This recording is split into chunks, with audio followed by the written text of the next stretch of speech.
Hello everyone, I am नवीन कुमार। और जो Hyundai company है वो अपना आईपीओ लेके आ चुकी है। तो इस वीडियो के थ्रू हम थोड़ा सा इसमें डिटेल्ड एनालिसिस करने वाले हैं। जैसे कि आप लोग सामने देख पा रहे होंगे, काफ़ी सारे टैब्स खुले हुए हैं। जब पूरा डिटेल में जाने वाले हैं, उससे पहले हम बेसिक डिटेल्स आईपीओ से रिलेटेड देख लेते हैं। उसके बाद में डिटेल में जाने की कोशिश करते हैं कंपनी के बारे में। तो यहाँ पर हुंडई कंपनी का जो आईपीओ है, हुंडई मोटर्स का, यहाँ पे 15 अक्टूबर से लेकर 17 अक्टूबर के बीच कंपनी का आईपीओ खुलने वाला है। 1960 रुपये का कट ऑफ प्राइस कंपनी ने सेट किया है। और यहाँ पर कंपनी टोटल पैसे उठाना चाह रही है आईपीओ के थ्रू, वो है 27,870 करोड़ रुपए। तो यहाँ पे अच्छे खासे पैसे कंपनी उठा रही है और इसको इंडिया का अब तक का सबसे बड़ा आईपीओ माना जा रहा है। नेक्स्ट अगर देख ले कंपनी यहाँ पर मतलब कितने शेयर होल्डर्स मतलब प्रमोटर्स के पास में रह जाने वाले हैं, तो यहाँ पर 82%, 82.5% जो है प्रमोटर्स के पास में आईपीओ के बाद में मालिकाना हक रह जाने वाला है इस कंपनी का। दैट मीन्स कि सेबी की गाइडलाइन के अकॉर्डिंग इनको और आईपीओ में जो और शेयर्स जो हैं आफ्टर ओएफएस के थ्रू देने पड़ेंगे फ्यूचर के अंदर में, ताकि 75% से नीचे इनकी शेयर होल्डिंग आ जाए। नेक्स्ट यहाँ पर कंपनी के अगर और डिटेल्स की हम बात करते हैं, तो सबसे पहले हम कंपनी की बेसिक डिटेल्स के बारे में अगर चर्चा कर लेते हैं, तो ये जो कंपनी है मेनली हुंडई कंपनी 1967 के अंदर में बनी हुई है। और इनको जो स्टार्ट हुआ है, ये साउथ कोरिया की कंपनी है यहाँ पर जैसे कि लिखा हुआ है। और इनको जो स्टार्ट करने वाले मेनली जो मेन आदमी थे वो चुंग जुंग यूंग, ठीक है, इनका नाम था फाउंडर का। उसके बाद में ये जो कंपनी है ये मेन कंपनी है, इसी का फिर एक ऑपरेशन इंडिया के अंदर में स्टार्ट हुआ। इंडिया में ये कंपनी अपना काम स्टार्ट करती है तमिलनाडु के अंदर, चेन्नई के अंदर में इन्होंने फर्स्ट टाइम स्टार्ट किया है, वो भी 1996 के आसपास में। अब यहाँ पर कंपनी की अगर हम लोग बेसिक डिटेल्स और डीप के अंदर में बात करते हैं, तो आज के दिन कंपनी के ऊपर में कोई केस वेस वगैरह नहीं है। और ध्यान रखना, इस आईपीओ के अंदर में जितने भी शेयर्स कंपनी दे रही है वो सारे के सारे ओएफएस हैं। दैट मीन्स कि कंपनी के पास में एक भी शेयर नहीं जा रहा है, एक भी पैसा नहीं जा रहा है। कंपनी का जो मेन प्रमोटर है, प्रमोटर इस मेन कंपनी का मेन प्रमोटर कौन है, तो वो है यहाँ पर अगर हम लोग देख पा रहे हैं, ये हुंडई मोटर कंपनी है मेन कंपनी। इसकी इस कंपनी के पास में पैसे जाने वाले हैं, हुंडई मोटर कंपनी जो कि ऑल ओवर वर्ल्ड जो है उसको संभालती है, ऑल ओवर वर्ल्ड को। इसका जो ये कंपनी है हुंडई मोटर इंडिया लिमिटेड, इस कंपनी का यहाँ पर आईपीओ लेके आ रही है ये कंपनी। सिर्फ इसके अंदर में हम जो भी पैसा लगाने वाले हैं इस कंपनी में लगाने वाले हैं। इसका मेन मालिक कौन है, हुंडई मोटर कंपनी। तो इस कंपनी के पास में सारे के पैसे जाने वाले, जितने भी आईपीओ में जो हम पैसा लगा रहे हैं वो सारा इस कंपनी के पास में जाएगा। तो ये पूरा ओएफएस है। एंड नेक्स्ट अगर देख लेते हैं इस कंपनी का, अगर हम लोग स्ट्रक्चर को समझने की कोशिश करते हैं सबसे पहले, तो यहाँ पर देखने को मिल रहा है कि इस Hyundai motor company main company, इसका भी एक मेन मालिक है जिसको हम बोलते हैं हुंडई मोबिस्को लिमिटेड, ठीक है। उसका भी इस हुंडई मोटर कंपनी के अंदर 21% का शेयर है। साथ में ध्यान रखिएगा कि हुंडई मोटर कंपनी का किया मोटर्स में भी शेयर होल्डिंग है, ठीक है, 34% के आसपास। किया मोटर्स ने हुंडई मोबिस कंपनी को 17% खरीद रहा है। मतलब ये इंटरकनेक्टेड है, उसने उस कंपनी का खरीद रखा है तो उसने उस कंपनी के अंदर में शेयर होल्डिंग खरीद, मतलब इंटरकनेक्टेड शेयर होल्डिंग इन्होंने ले रखी है। अब हुंडई मोटर कंपनी ही मेन कंपनी है वो जो ऑल ओवर इंडिया संभालती है। तो इनकी अलग अलग बहुत सारी कंपनियां अलग अलग देशों के अंदर में, जैसे कि किया मोटर्स के यहाँ पे है, फिर किया इंडिया प्राइवेट लिमिटेड के अंदर में हुंडई का डायरेक्ट सीधा का सीधा कनेक्शन बैठा हुआ है। चाइना के अंदर में हुंडई मोटर्स है, उसका भी है। इस टाइप से अलग अलग कंपनियों के अंदर में इन्वेस्टमेंट है। अब ध्यान रखिएगा, इस कंपनी में हम जब इन्वेस्टमेंट कर रहे हैं हुंडई मोटर्स इंडिया के अंदर में, तो हमारा direct investment Hyundai Motors India engineering और हुंडई इंडिया इंश्योरेंस ब्रोकिंग, ये दो कंपनियां और हुंडई वालों ने खोली हुई हैं। इन दोनों कंपनियों के अंदर में हुंडई मोटर इंडिया का 100% शेयर होल्डिंग है। इट मीन्स कि वो दोनों कंपनियां इसकी सब्सिडियरी हैं। जब हम इसमें पैसा लगा रहे हैं तो इन दोनों में ऑटोमेटिकली लग जाएगा। तो आई होप कि अपने को ये समझ में आ गया। मेन कंपनी है ये वाली जो कि साउथ कोरिया की है, इसने इंडिया का बिजनेस को 100% शेयर होल्डिंग, फिर इन कंपनियों में सब्सिडरी, बाकी ऑल ओवर इंडिया इनका बना हुआ है। अब यहाँ पे हम लोग बात करते हैं, तो यहाँ पे फिर 1967 के आसपास में वो कंपनी खुली थी, कौन सी, हुंडई वर्ल्ड वाली 1967। और यहाँ पर हम लोग को देखने को मिल रहा है कि 1996 में इन्होंने इंडिया में ऑपरेशन अपना स्टार्ट कर दिया था, जो कि चेन्नई तमिलनाडु में स्टार्ट किया था। उसके बाद में इन्होंने जो मेनली इनके माइलस्टोन्स जो रहे हैं वो 98 के अंदर में इन्होंने जो अपना पहला प्लांट लगाया, उसमें बाद में हुंडई सेंट्रो इन्होंने गाड़ी लॉन्च की, फिर 2006 में इन्होंने वर्ना गाड़ी लॉन्च की, जिसको बाद में इन्होंने 2006 के अंदर में ही 10 लाख गाड़ियां बना ली थी इंडिया के अंदर में ही। बाद में 2007 में इन्होंने सेकंड प्लांट खोला चेन्नई में। फिर एसयूवी क्रेटा 2015 में आई थी जो कि काफ़ी हिट रही थी। फिर वेन्यू, कोना, ये लॉन्च हुई 2019 के अंदर में। फिर 2020 के अंदर में इन्होंने 30 लाख गाड़ियां एक्सपोर्ट कर दी थी 2020 के अंदर में, राइट। 2021 में फिर एनलाइन ब्रांड इन्होंने स्टार्ट किया था और 1 करोड़ गाड़ी, जो 1 करोड़ पूरा इन्होंने गाड़ी का जो माइलस्टोन है वो अचीव कर लिया।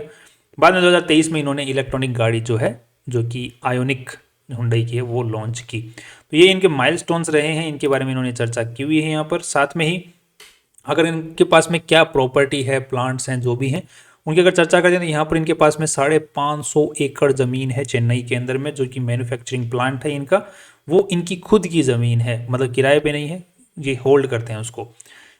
साथ में ही इनका हरियाणा के अंदर में जो हेडक्वार्टर है, जो कि 5 लाख स्क्वायर फीट का, वो इनके द्वारा ओन्ड है। बाकी ये जो इन्फॉर्मेशन आपको दी 15 एकड़ तेलंगाना में भी इनके पास में ज़मीन है। इसके अलावा यहाँ पर एक चेन्नई में शोरूम की ज़मीन है, वो भी इनकी है। बाकी जितनी भी ज़मीनें हैं वो सारी की सारी लीज पर हैं, जो भी शोरूम्स हैं, ट्रेनिंग सेंटर्स हैं वगैरह वगैरह, वो सब लीज के ऊपर में है। तो अच्छी खासा इनके पास में प्रॉपर्टी आज के दिन में इंडिया के अंदर में होल्ड करते हैं लोग। एम्प्लॉयज़ की अगर बात करते हैं तो आज के दिन के फुल टाइम एम्प्लॉयज़ जो हैं 5,672 है। उसके अलावा और भी लोग इस कंपनी के थ्रू पेट भरते हैं, 10,000 ऑफ रोल एम्प्लॉयज़ भी हैं, और इसके अलावा कॉन्ट्रैक्ट बेसिस के ऊपर में भी 5,500 के आसपास में एम्प्लॉयज़ हैं। सो लगभग यहाँ पर 20,000 भी ज़्यादा ही बोल दो, 22,000 के आसपास में एम्प्लॉयज़ इस कंपनी से पेट भरते हैं, काम करते हैं, पैसा कमाते हैं इस कंपनी के थ्रू। डोमेस्टिक सेल्स की अगर बात करें तो मेनली जो इनकी सेल है वो जो डीलर्स का नेटवर्क है वो कहाँ से आ रहा है, तो मेनली अर्बन में इनके डीलर्स हैं 733, और रूरल्स के अंदर में भी 644 इनके डीलरशिप है। मेनली अगर आज के दिन इनकी बात करते हैं तो इनकी जो बेसिक गाड़ियां जो आज के दिन मार्केट के अंदर में है, सबसे ज़्यादा बिकने वाली वो है Creta, Alcazar, venue, Tucson, Exter और ग्रैंड i10 और i20। ये मेन गाड़ियां हैं। इसी के साथ में अगर इनकी बात करते हैं तो और भी गाड़ियां, जैसे वरना इनकी गाड़ी है जो कि बहुत ज़्यादा बिकती है। नेक्स्ट यहाँ पर कंपनी के जो प्रोडक्शन कैपेसिटी की अगर बात करते हैं तो इनके पास में आज के दिन 2 प्लांट्स हैं जो कि चेन्नई के अंदर में हैं। दोनों के दोनों की कैपेसिटी फुल के ऊपर में चल रही है, और हर साल ये अपनी कैपेसिटी को इंक्रीज करते हैं थोड़ा बहुत, और फिर भी इनकी कैपेसिटी ऑटोमेटिकली फुल हो ही जाती है। अभी इनका जो अगर आगे बात करते हैं तो इनके आज के दिन ये 2 प्लांट्स हैं। साथ में ही कंपनी एक और प्लांट खोल रही है जो कि 2026 के एंड सेकेंड हाफ तक कंप्लीट हो जाएगा, जहाँ पे ऑपरेशन स्टार्ट हो जाएगा, जो कि ये महाराष्ट्र के अंदर में कंपनी खोल रही है, तालेगांव के अंदर में, जहाँ पर की प्रोडक्शन कैपेसिटी 2.5 लाख गाड़ियाँ की होगी सालाना। आज के दिन जो है 2 लाख की प्रोडक्शन कैपेसिटी के ऊपर कंपनी काम कर रही है। तो दैट इज़ गुड कि फ्यूचर, बहुत नियर फ्यूचर में कंपनी कैपेसिटी जो है बढ़ाती ही जा रही है, बिकॉज डिमांड बढ़ती जा रही है। इसके साथ में कंपनी की ये कुछ गाड़ियां हैं जिनकी यहाँ पर प्राइसिंग की दी हुई है। सो सबसे महंगी गाड़ी जो आज के दिन है इनकी 46 लाख की है, जो कि इलेक्ट्रॉनिक आयोनिक गाड़ी है। और सबसे सस्ती जो है वो हम भी जानते हैं कौन सी है, क्रेटा की जो गाड़ियां हैं वो 20 लाख तक की गाड़ी आती है, 11 लाख से स्टार्ट होकर के। और सबसे सस्ती गाड़ी कौन सी है, i10, ग्रैंड i10 एनियोस, जो कि 6 लाख से स्टार्ट होकर के 8.5 लाख तक की आती है। उसके अलावा वरना भी है जो कि 11 लाख से 18 लाख के बीच में एक्स शोरूम प्राइसेस हैं ये। इसके अलावा और भी गाड़ियों की चार्जेस वगैरह वो हैं, वो लगते हैं। अब इसी के साथ में कंपनी के जो मेनली रेवेन्यू जो आ रहा है, सबसे ज़्यादा कौन सी गाड़ी से आ रहा है, तो लेटेस्ट डेटा के अकॉर्डिंग जो सबसे ज़्यादा रेवेन्यू आ रहा है वो है प्रीमियम सेडान, जो जिसमें आता है वरना की जो गाड़ी आती है, वरना गाड़ी वो प्रीमियम सेडान में आती है, तो वरना से इनका बहुत सबसे ज़्यादा रेवेन्यू आ रहा है। उसके बाद में जो सेकंड नंबर पे आ रहा है वो है कॉम्पैक्ट हैचबैक, जिसमें i10 आती है। एक होती है प्रीमियम हैचबैक। सो इनकी जो कैटेगरीज हैं वो 3 कैटेगरीज हैं मेनली, एक है सेडान, एक है हैचबैक और एक है एसयूवी के अंदर में क्रेटा वगैरह, आयोनिक वो वगैरह, अल्काजार वगैरह वो गाड़ियाँ आती हैं। सेडान के अंदर में वो ये जो वरना वगैरह आती है, और हैचबैक के अंदर में i10 i20 आती है। सो i10 और वरना से इनकी सबसे ज़्यादा आज के दिन सेल आ रही है। उसके अलावा एसयूवी से भी इनकी ठीक ठाक सेल आ जा रही है। बट जो ईवी सेगमेंट में जो गाड़ी है, ईवी से इनकी कुछ खास सेल आ नहीं रही है। 2024 के अंदर में इन्होंने जो सेल किया है वो 2000 यूनिट्स सेल की थी 2024 के, मतलब 2023-24 पूरा 12 महीने के अंदर में। और बाकी इस साल जो है इन 3 महीनों के अंदर में कंपनी 117 गाड़ियाँ सेल कर चुकी है। सो पूरे सेल का इनका ईवी सेक्टर जो आयोनिक वाली जो गाड़ी, क्योंकि सबसे महंगी गाड़ी है तो कौन ही, बहुत कम लोग प्रेफर कर रहे हैं। अगर सस्ते में निकालती तो शायद इंडिया वाले लोग खरीद भी लेते हैं। ये इनका पूरा इंडिया को कवर इन्होंने कर रखा है अपने डीलर्स के थ्रू, जो कि पॉइंट द्वारा यहाँ पर दिखाया हुआ है। नेक्स्ट कंपनी का आज के दिन अगर देखा जाए तो जो ईवी सेक्टर है वहाँ पर सबसे ज़्यादा जो किंग बन के बैठी हुई वो टाटा मोटर्स, जिसका 65% के आसपास में मार्केट शेयर है। उसके बाद अगर हुंडई का नाम लेते हैं तो 1% का मार्केट शेयर इन्होंने ईवी में ले रखा है। दूसरे नंबर पे एमजी हेक्टर, तीसरे पे महिंद्रा का नाम आता है। इसी के साथ में कंपनी जो है ये जो हुंडई मोटर्स इंडिया है, ये इंडिया के बाहर भी अपनी गाड़ियां एक्सपोर्ट करती है। तो वो कौन कौन से स्टेट जो देश हैं वहाँ पर, Africa, middle east, Europe, central America, Latin America, इन सब में सारे कॉन्टिनेंट्स के ऊपर में ही अपना सप्लाई करती है। अब यहाँ पर जो मार्केट शेयर दिखा हुआ है कि आज के दिन कौन सी गाड़ी का सबसे ज़्यादा मार्केट शेयर, कौन सी कंपनी का मार्केट शेयर सबसे ज़्यादा है, तो यहाँ पर दूसरे नंबर पे हुंडई सबसे ज़्यादा गाड़ियाँ बेचती है इंडिया के अंदर में। दूसरे नंबर पे, पहले नंबर पे Tata Motors, sorry Maruti Suzuki का नाम है, दूसरे नंबर पे हुंडई का, तीसरे नंबर पे टाटा मोटर्स का है। जो पैसेंजर व्हीकल्स हैं उनकी हम बात कर रहे हैं, बिकॉज ध्यान रखिए टाटा जो है सबसे ज़्यादा गाड़ियाँ बेचता है रेवेन्यू के मामले में, बट टाटा के ट्रक भी बिकते हैं, बसें भी बिकती हैं, राइट। उनकी हम जो पर्सनल व्हीकल्स हैं उनकी बात कर रहे हैं, पैसेंजर व्हीकल्स की, पर्सनल व्हीकल्स में। सो वहाँ पर सबसे ज़्यादा कौन सा, मारुति सुजुकी, हुंडई, फिर टाटा मोटर्स, और फिर महिंद्रा का मार्केट शेयर, फिर टोयोटा, और फिर किया, होंडा, और बाद में अदर्स की कैटेगरी में आ जाता है। सो होंडा सबसे कम गाड़ियाँ यहाँ पर बेच रहा है। मेन जो किंग है वो तो अपनी देश की गाड़ी है। पहले सरकारी थी, जो जिसको शुरू मारुति सुजुकी है, पहले सरकारी थी, सरकारी बाद में सुजुकी वाले बाहर से आए, जापान से टाई अप हुआ, फिर मारुति अलग हुई, मारुति सुजुकी बनी, फिर आज के दिन मारुति सुजुकी ही है। नेक्स्ट अब देख लेते हैं कंपनी का थोड़ा सा आरएचपी के अंदर में हम बैलेंस शीट के ऊपर नजर डाल लेते हैं एक बार कि किस तरीके से कितना पैसा इस कंपनी में लगा हुआ है। उसके बाद में कंपेयर करने की कोशिश करेंगे जो ऑलरेडी एग्जिस्टिंग प्लेयर्स हैं उनके साथ में। तो यहाँ पर पूरा पैसा इस कंपनी के अंदर में आज के दिन लगा हुआ है, दैट इज 25,370 करोड़ रुपया, जिसमें से जो इन्वेस्टर्स का पैसा है वो है 12,148 करोड़ रुपया ही लगा हुआ है। बाकी जितना भी पैसा कंपनी में लगा हुआ उधारी का पैसा है। और ये पैसा कहाँ कहाँ लगा हुआ है उसकी बात करते हैं, तो यहाँ पे 6,500 करोड़ रुपए के आसपास में प्रॉपर्टी, प्लांट एंड इक्विपमेंट में लगा हुआ है। दैट इज कंपनी ने जो ज़मीन वगैरह खरीद रखी है, जो प्लांट वगैरह खड़ा कर रखा है, उसके अंदर में पैसा इतना लगा हुआ है। कैपिटल वर्क जो ऑलरेडी प्लांट्स वगैरह और बन रहे हैं, जो एक्स्ट्रा एक्सपेंड कर रही है कंपनी अपने आप को, उसमें जो है 972 करोड़ रुपए लग रहे हैं जो भी ऑपरेशनल नहीं हुए हैं। Right to use of asset जो कंपनी ने किराए के ऊपर में जो ज़मीनें वगैरह ले रखी हैं जो यूज़ करती है, उसमें 613 करोड़ रुपए लगे हुए हैं। इंटेंजिबल एसेट जो कंपनी के पास में लाइसेंसेज, राइट्स, जो पेटेंट्स वगैरह कंपनी के पास में हैं, उनके अंदर में 261 करोड़ रुपए जो हैं कंपनी के लगे हुए हैं। इसके अलावा कंपनी के डेफर्ड टैक्स के अंदर में कंपनी का पैसा पड़ा हुआ है, अभी भी टैक्स जो पे नहीं करना पड़ेगा क्योंकि ये पैसा ऑलरेडी पे कर रखा है। 900 करोड़ रुपया, 1000 करोड़ रुपए वहाँ पे हैं, 701 करोड़ रुपए नॉन करंट टैक्स एसेट्स हैं और बाकी अदर कैटेगरी में पड़ा हुआ है। इसके अलावा 3,000 करोड़ का कंपनी के पास में गाड़ियाँ बन के तैयार पड़ी हुई हैं। 2300 करोड़ का कंपनी का ट्रेड रिसीवेबल मार्केट में सामान इनका गाड़ी का बिक चुका है, बट डीलर्स के थ्रू जाता है तो डीलर्स का पेमेंट थोड़े टाइम बाद आता है गाड़ी बिकने के बाद में। तो 2300 करोड़ रुपए वहाँ अटके हुए हैं। बाकी 4,500 करोड़ का कैश और बैंक बैलेंस, इस तरीके से कंपनी का पूरा पैसा बटा हुआ है। So it's nice.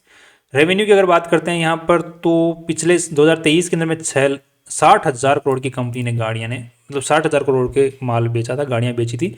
इस साल जो है 70,000 करोड़ की कंपनी ने गाड़ियाँ बेची हैं, तो अच्छा खासा यहाँ पर इंक्रीज है। और नेट प्रॉफिट्स के अंदर में भी अच्छा खासा इंक्रीज है, जो कि 4700 करोड़ रुपए नेट प्रॉफिट से 6,000 करोड़ का नेट प्रॉफिट कंपनी ने कमा लिया। That's nice. बट इस साल जो है कंपनी का 3 महीने के अंदर जो रेवेन्यू आया वो 1,500 करोड़ रुपए आया है। बट कंपनी की जो मेनली सेल्स आती हैं वो दिवाली के आसपास में आती हैं, सभी की दिवाली के आसपास है, दिवाली सबकी, राइट। तो अभी ये सिर्फ मार्च से लेकर के अप्रैल, मई, जून 3 महीने का डेटा यहाँ पर है। सो इस साल जो है एक्सपेक्टेड है कि पिछले साल को बीट कर देगी, क्योंकि दिवाली वाला जो डेटा है वो अभी आया नहीं है, वो दिसंबर में आएगा। नेक्स्ट अब देख लेते हैं कंपेरेटिवली बात करते हैं। उससे पहले अगर कैश फ्लो की बात करते हैं तो कैश फ्लो भी यहाँ पर पॉजिटिव देखने को मिल रहा है। Operating cash flow is positive and पिछले सालों के अंदर में भी पॉजिटिव रहा है। ये यहाँ पर पिछले साल जो है 11,000 करोड़ से पॉजिटिव रहा, उससे पिछले साल 8,500 करोड़ से पॉजिटिव रहा। It's nice. अब देख लेते हैं एक बार कंपेयर करने के साथ में, तो टाटा मोटर्स है, महिंद्रा है और यहाँ पर अपने पास में मारुति सुजुकी है। ये तीनों ही कंपनियों का स्टॉक ऑलरेडी लिस्टेड है, तो तीनों ही कंपनियों के साथ में अपने को कंपेयर करने को मिलेगा।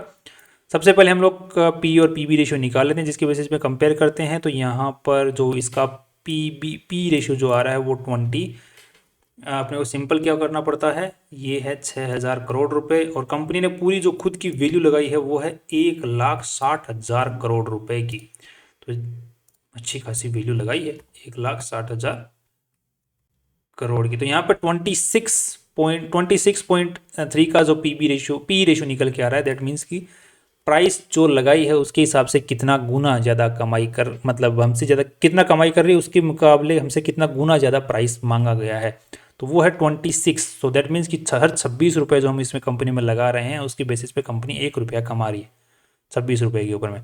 दूसरी कंपनियों का पी रेशियो के कंपेरिजन करते हैं तो टाटा मोटर्स है जो कि 10 के पी रेशियो पे बैठी हुई है, मारुति सुजुकी 27 के पी रेशियो पे, और ये महिंद्रा है वो है 35 के पी रेशियो पे बैठी हुई है। टाटा मोटर्स जो है इसका पी रेशियो जो इसका मेनली जो आता है रेवेन्यू वो बहुत सारी ट्रकों से बसों से वहाँ से भी आता है, तो इसका पी रेशियो पैसेंजर व्हीकल की हम बात करें तो इसको कंपेरेटिवली करके देखेंगे तो वो मारुति सुजुकी और महिंद्रा, मारुति सुजुकी के साथ में अच्छा खासा कंपेरिजन, अच्छा वाला कंपेरिजन हो सकता है।